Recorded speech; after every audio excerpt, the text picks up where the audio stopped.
I was having a brief chat with a friend who's a big Apple fan, and he was so proud to tell me that Apple is now going to be hiding IP addresses for its customers using a new opt-in feature on iOS 15 called iCloud Private Relay. Hey, no more need for VPNs! Another great move from a company focused on customer privacy. Once again, we have a case of someone succumbing to the fake news. It is so easy to convince so many of you with the words of big tech, and this is nothing new. Another similar change was when Google did a push to hide your DNS queries from your ISP. They called it DNS over HTTPS, or encrypted DNS. Was that a good move for you or not? Then we're supposed to be protected from being fingerprinted on our browsers and being tracked by cookies. A new technology is going to be implemented using something called Federated Learning of Cohorts. These examples were touted as privacy solutions, and unless you look deeper at the motive, you will just stop here and think things are actually getting better. It's time to wake up now. What I'll show you today is how these technologies are all very interesting because they all share the same formula. Their changes bring benefits only to Apple and Google. The reality is that these changes relate to a power play among the big companies. It's about domination and it's about money. If you want to find out how you're being played by big tech, stay tuned.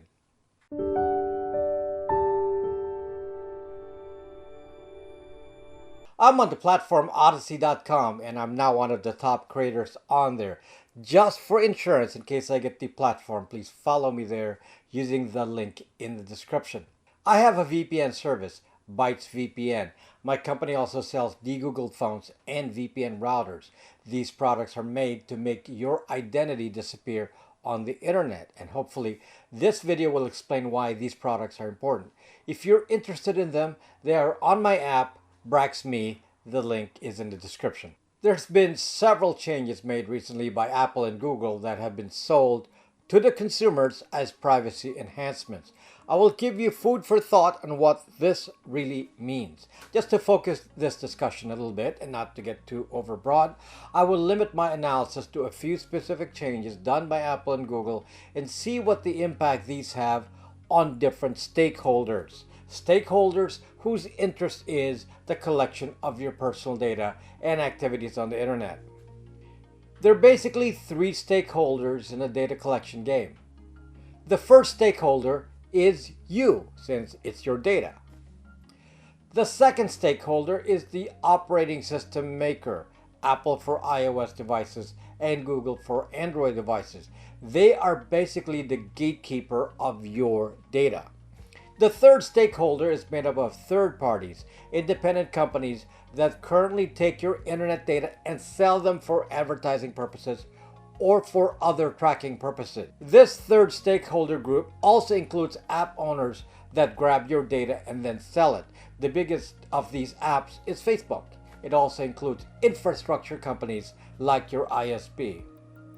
The gist of the internet model is that each user who doesn't pay attention to hiding their data will make their data visible to all. And then everyone on the internet will try to capture it.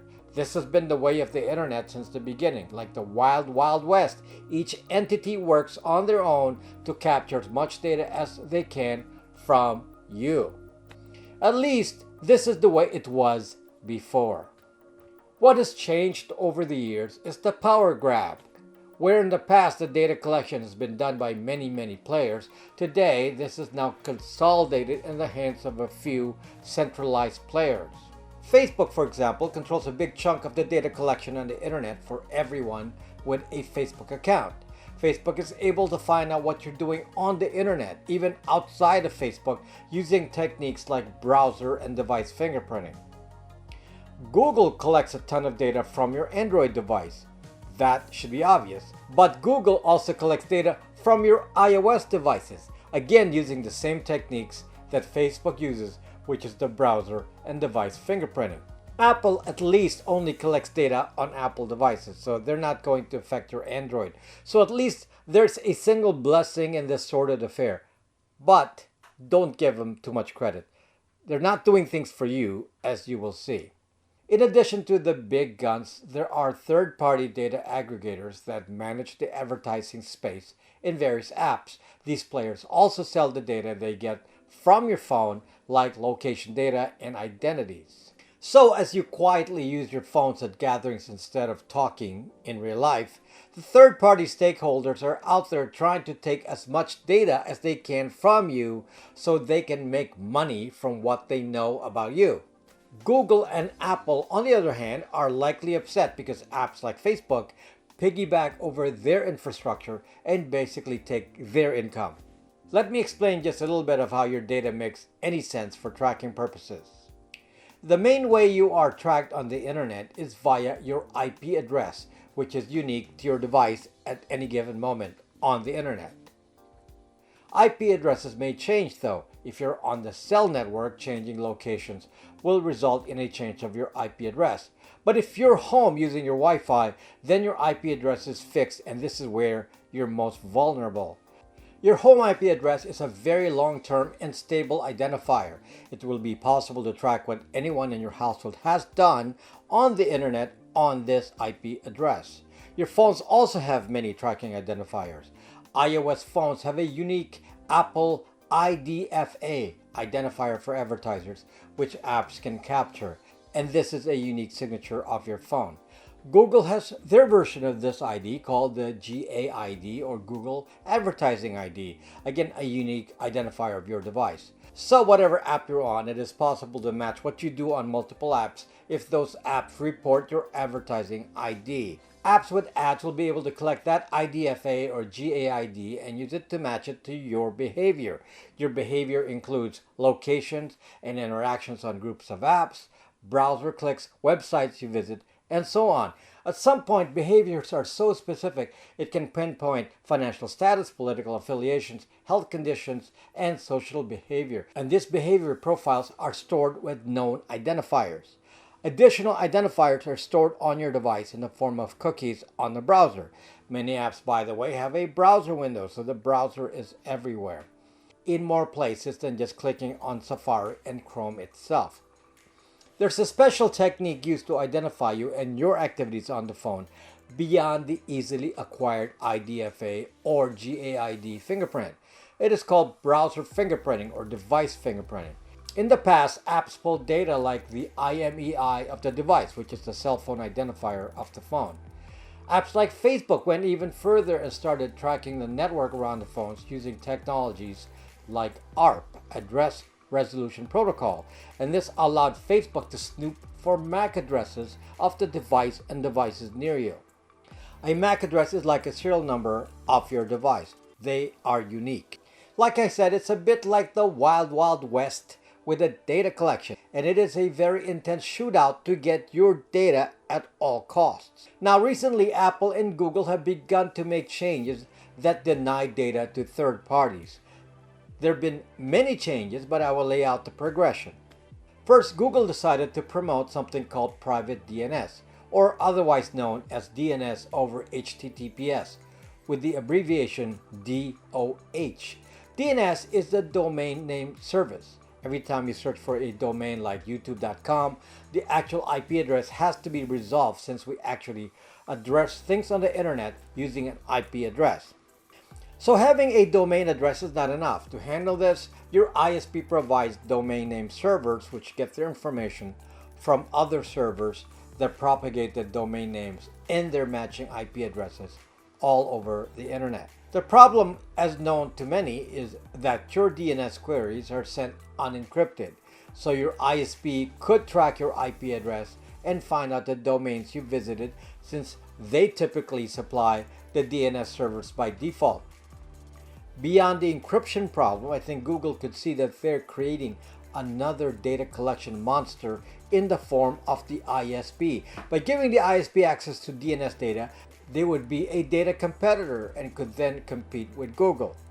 Using private DNS on your Android means that instead of directing your DNS queries to your ISP, Your ISP will not see your DNS requests anymore. They will automatically go to Google. So Google will then capture all your DNS info. Some people will not want to use Google, so the more expert people, there's just a few of those, are redirecting their private DNS to another company that offers DOH services, which is Cloudflare. So Firefox, for example, redirects your DNS to Cloudflare instead. There are very few DOH service providers. Most will use Google or Cloudflare. The majority is going to use Google. All Androids default to Google. I don't know what the default is on iOS, but probably Google for right now. So without really deep understanding, most people will look at this as a good thing. ISPs and third parties sniffing DNS traffic over the internet can no longer see a large chunk of DNS queries since they are now going mostly to Google. What's the problem here? The problem, I will state, will reappear over and over as a common theme since it seems to be the solution to supposed privacy problems, and they are all using the same formula. The formula is deny third parties access to user data and then centralize the data on Google instead. Yes, centralize the data on Google instead. So in terms of DNS data, not only does Google get a big chunk of the DNS data that used to go to ISPs, it already has your device fingerprint, so it knows exactly which device is doing these queries. So the DNS has even more meaning. Of course, on an Android, they also have your Google ID, your IMEI, IMSI, Gmail, and other identifiers that are now enhanced by knowledge of every single website you visit, and now locked in for mostly only Google to know. Let me continue this bizarre story. Next thing that happened was that Google decided that your devices are giving too much fingerprint data like IMEI and other device identities that Google does not control. Google controls the GAID, the Google Advertising ID, the Advertising Identifier, but it doesn't control the IMEI and other identifiers that are permanent to the phone, as well as access to the Google ID itself, which is a Gmail address.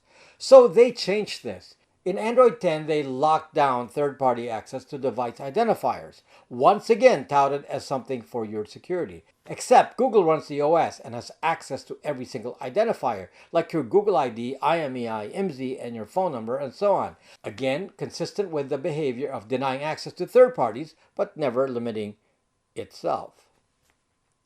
Next, there was a big push to prevent third parties from doing cookie tracking. Most third-party advertising data collectors use cookies to identify a user. By storing a browser or device fingerprint on a cookie with some custom identifier, they can tell if they've seen you before, even though you came in to the ad tracker from a different website or different app.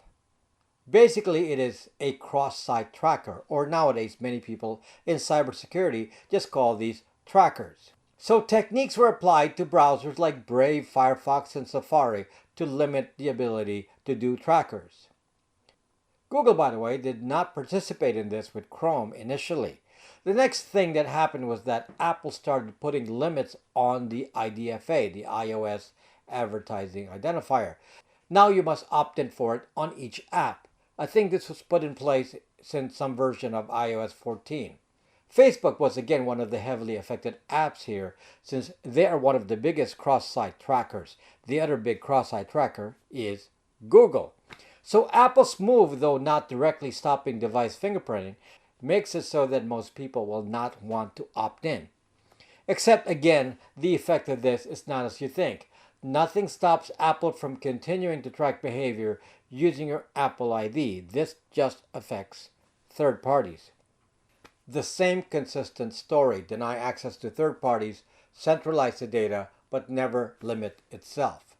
This is tied to another Apple change. Apple touts this line that iPhone is privacy, so anything they do to make that sound even better is good for the bottom line. This time the change is to prevent IP address tracking. This year on iOS 15, they introduced the iCloud private relay.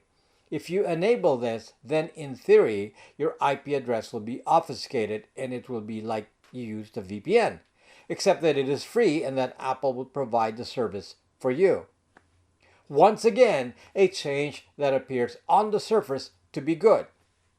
Except this is really what is happening. The iCloud private relay is basically the same as a proxy server. All your traffic is redirected to the proxy and then to your end destination. A proxy server is similar to a VPN, though without encryption. Understand the effect of this. All your traffic now passes through Apple. Apple can then see everything you do. Apple denies access to your IP address to third parties. So basically, Apple turns into the largest VPN provider in the world. Apple then has the data to match the public-facing IP address to your real IP address. And what is worse is that this data is now centralized. A consistent theme: centralize the data, deny access to third parties, but never limit data to itself. No thanks, I'll stick to an independent VPN. If you think this is a VPN killer, think again. Never allow your data to be centralized like this. If you allow Google to do the same thing, then 100% of all our internet traffic will be known to two players. The biggest change this year came with Google introducing a new technology to block the browser fingerprinting and cookies with something bigger. This is still in development and is still in beta stage. It is the fearsome FLOC, or Federated Learning of Cohorts. What Google intends to do here is this. On a future version of Chrome, presumably by March 2022, there will be serious limitations on the ability to do browser fingerprinting. Browser fingerprinting is the technique used to identify a unique device without giving any kind of personal identifier like an IP address or email. It is a very scary tool because it is very difficult to defend against. Browser fingerprinting could ID you based on unique characteristics of your computer, your browser, your apps, and extensions. The resulting identifier can be stored in the database of the tracker without using a cookie, so this is a more advanced mechanism of tracking. I have a demonstration of this on my test site, brax.me/geo, which I will link in the description. I have another video on browser fingerprinting as well, which you can check out. In any case, Google's solution is to create groupings of users for the advertisers. So instead of an advertising tracker trying to determine the interests of a user directly, they have to rely on Google and pay Google to perform the tracking, and then each user will be identified by some FLOC ID.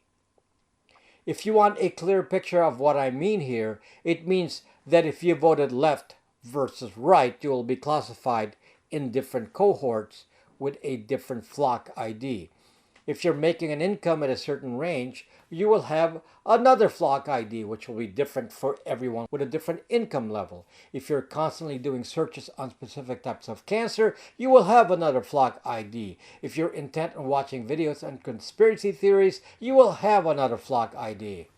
If you're not particularly environmentally conscious, you will be classified in another FLOC ID. If you are a big meat eater, you will be in another FLOC ID. If you're anti-vax, you will have a designated FLOC ID.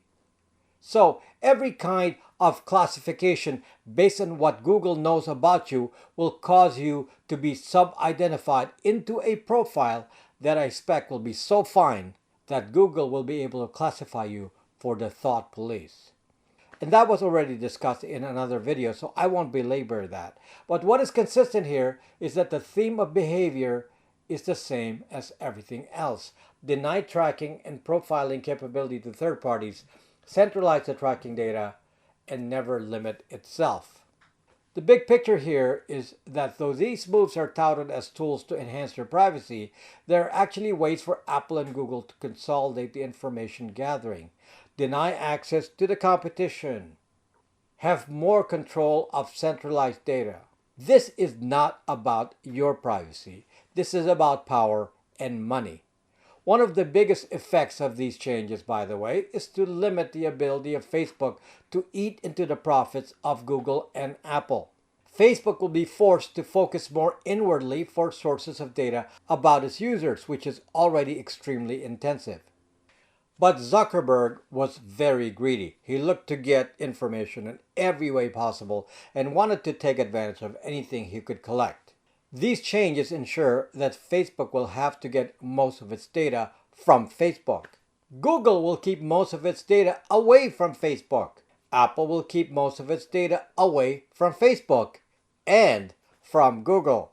Interesting dynamic here. It's a consolidation of power. Each big tech company basically demarcating what belongs to them. This will get more interesting and I'll discuss it in a future video. And that is that each big tech player is expanding their reach by using your devices and your apps to collect data for them about other people. In other words, each company is expanding their own version of Skynet. I've discussed the beginnings of these in several videos on hidden radios, Skynet, and Apple AirTag. And this new battle extends to include Amazon in the data collection. So watch what happens in this area and see how the big players are going to try to keep the data to themselves because they realize that they can charge for access. That is really what this is about. Money. Advertisers will have to go to Google and Apple to get data. Advertisers will have to pay up to the biggest players. The small advertising company will disappear. Do these changes enhance our privacy?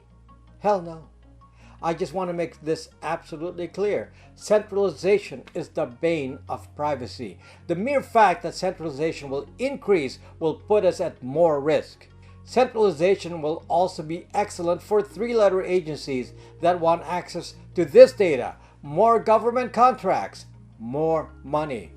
So my recommendation to you all is to not fall for these moves by Apple and Google. Stick to your commercial VPN or Tor. You don't have to worry about unencrypted DNS since a VPN will aggregate that data for all users. You need to deny data to all, especially to this Google Federated Learning of Cohorts, by using techniques I talk about in my video on browser isolation.